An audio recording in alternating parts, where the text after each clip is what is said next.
हाँ जी, good morning students. Today we are discussing chapter 7th of 11th class exercise 7.3 question number 10th। इस question में बोल रहा है कि how many of distinct permutation of letter, इसको लिख सकते हैं। ठीक है, इसमें जो है डिस्टिंक्ट परम्यूटेशन में लिखना है इसको। डिस्टिंक्ट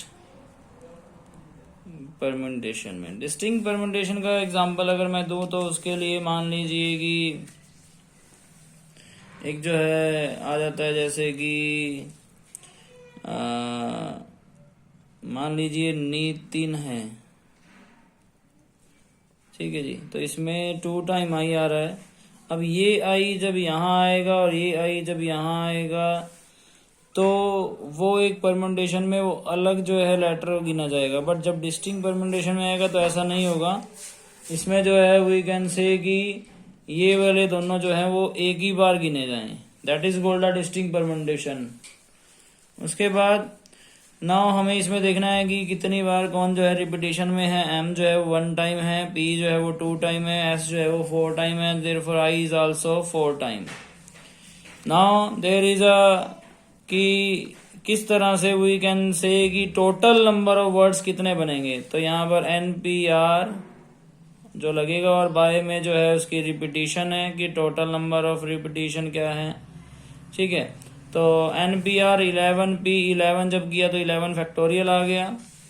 11 फैक्टोरियल टोटल रिपीटिशन जो I 4 टाइम था, S 4 time, P 2 time, M 1 time जो है, तो हमने जो है यहाँ पर निकाला 11 फैक्टोरियल 11 इंटू 10 9 8 7 6 5 4 फैक्टोरियल। 4 फैक्टोरियल से 4 फैक्टोरियल हमने काट दिया है जी।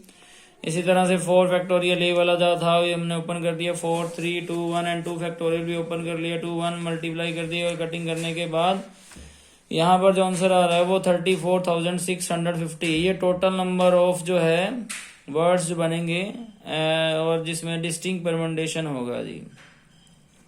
अगर वो बोलता कि डिस्टिंक्ट परम्यूटेशन नहीं है then we will not divide by, ये इनके जो वर्ड्स थे उसकी रिपीटेशन से डिवाइड नहीं करना। देन 11P11 से जो है 11 फैक्टोरियल आंसर आता उसका, अगर वो डिस्टिंक्ट परम्यूटेशन नहीं बोलता तब। अब बात आती है कि अभी आंसर तो नहीं आया। उसने कहा था कि इन how many ways of distinct permutation में इस लेटर में डू द 4 आई जो है वो नॉट कम टुगेदर नहीं आनी चाहिए। सो फर्स्टली जो है हम इसकी जो है आई जो है वो टुगेदर आने की वेज निकाल लेंगे कि द नंबर ऑफ वेज जिसमें आई जो है वो कम टुगेदर आए उसके हम वर्ड्स जो है निकाल लेंगे। तो आई अगर टुगेदर आएगा तो मान लीजिए, तो ध्यान से देखिए 1 2 3 और 4 आईज हैं, तो 4 आई अगर टुगेदर आ गई कहीं पर भी उसमें जो है 1 2 3 और 4 आई कहीं पर बीच में भी कहीं टुगेदर आएंगे। बाकी कितने वर्ड्स बच जाएंगे 1 2 3 4 5 6 7 वर्ड और एक वो वर्ड एक ये जहां पर आई टुगेदर आ गया, तो 8 वर्ड्स हैं। तो 8P8 यानी कि 8 फैक्टोरियल ओवर जो रिपीटिशन होगा, रिपीटिशन क्या है, रिपीटिशन अब S की रिपीटिशन है, therefore there is up to 4 factorial and also जो है अब P की रिपीटिशन है, therefore there is a 2 factorial. इसको सोल्व करेंगे तो हम फाइंड आउट कर सकते हैं कि I कितनी बार इकट्ठा आ रहा है। तो 8 7 6 5 and 4 factorial over 4 factorial into 2 factorial 2 into 1 कर देता हूँ। 4 फैक्टोरियल से 4 फैक्टोरियल 2 3 जा 6 8 5 जा 40 इंटू 21।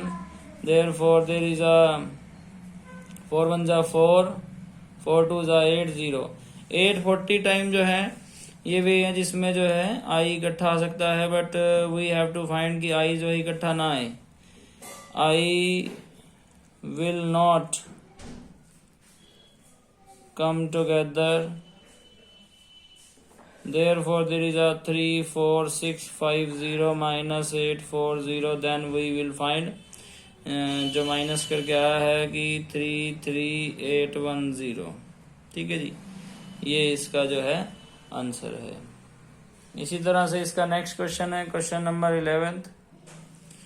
क्वेश्चन नंबर 11 में वो क्या बोल रहा है, वो कह रहा है in how many ways can the letter of word जो है permutation PERMUTATIONS. Rearrange if word start with P and end with S. अगर उसका स्टार्टिंग का लेटर P और लास्ट एंड का लेटर S हो फिक्स हो जाए, देन हाउ मैनी वेज उसको जो है हम लिख पाएंगे। दूसरा है कि वोवल आर ऑल टुगेदर, अगर वोवल्स इकट्ठे आए देन हाउ मैनी वेज, और there are always 4 letter between P और S के बीच में हो, देन हाउ मैनी वेज। तो इसके 3 पार्ट हैं, 1 2 3 4 5 6 7 8 9 10 11 एंड 12 जो है वर्ड्स हैं इसमें। फर्स्ट लेटर है वो कह रहा है P and X are fixed, अगर हो जाएंगे देन 12 में से बच जाएंगे 10 लेटर। ठीक है, 10 लेटर जो है यहाँ पर हो जाएंगे, जो उसमें जो है हमारे पास अगर हम परम्यूटेशन निकालें देन वी कैन फाइंड कि कितने जो है परम्यूटेशन आ जाएगी इसकी। देन देयर इज अ 10 हो जाएगा, और बाय में उसके रिपीटिशन आ जाएंगे। रिपीटिशन देख लें कोई है, ई भी एक बार है, आर भी, एम भी, यू भी एक बार है, टी 2 बार है, तो 2 फैक्टोरियल आ जाएगा जी। तो यहाँ 10 फैक्टोरियल ओवर 2 फैक्टोरियल आ जाएगा, that is 10 multiply 9 8 7 6 5 4 3 2 factorial over, then we will multiply करके देखिए कितना आ रहा है, 8 5 40 है। ठीक है, 9 3 9 4 36, या फिर जो है आप मल्टीप्लाई करनी जैसे मर्जी कर लें। 8 5 मैंने 40 कर दिया, 9 7 63 कर रहा हूँ जी, 8 5 40 कर रहा हूँ, एंड बच्चा जो है उसको मल्टीप्लाई करते हैं, 6 4 6 3 18 18 4 64, सॉरी 72, 6 3 18 18 4 72। ठीक है, इनकी जो अभी मल्टीप्लाई करके आ रहा है रफ में मैं जाकर उनकी मल्टीप्लाई कर रहा हूँ,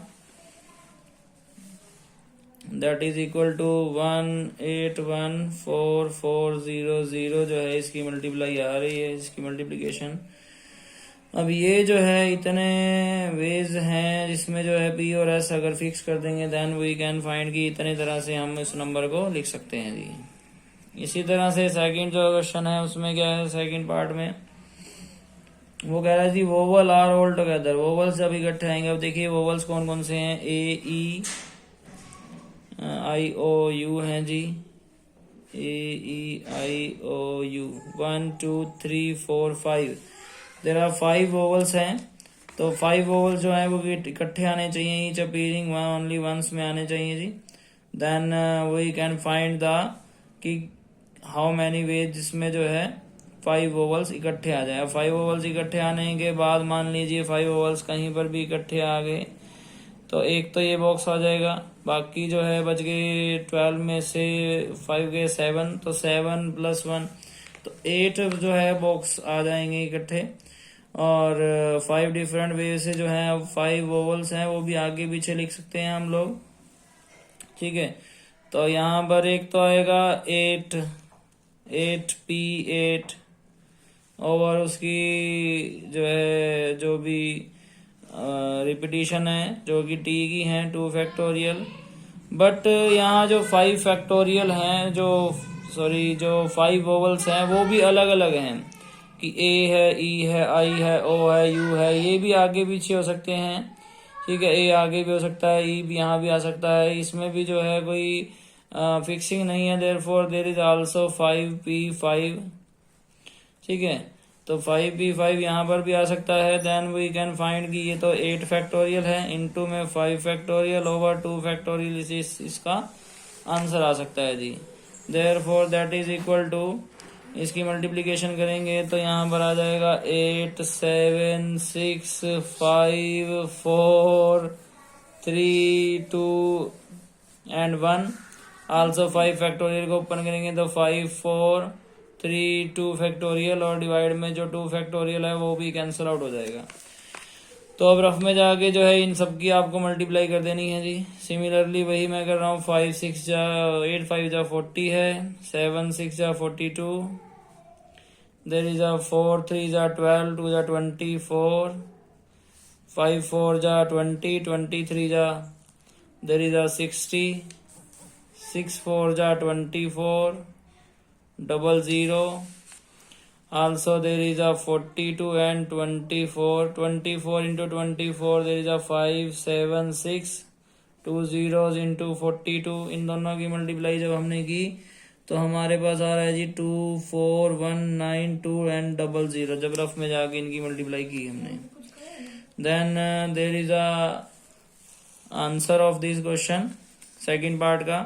सिमिलरली इसी तरह से इसका थर्ड पार्ट भी है. थर्ड पार्ट में वो क्या कहना चाह रहा है, वो कह रहा है कि देर आर ऑलवेज 4 लेटर जो है हमेशा पी और एस के बीच में आने ही चाहिए.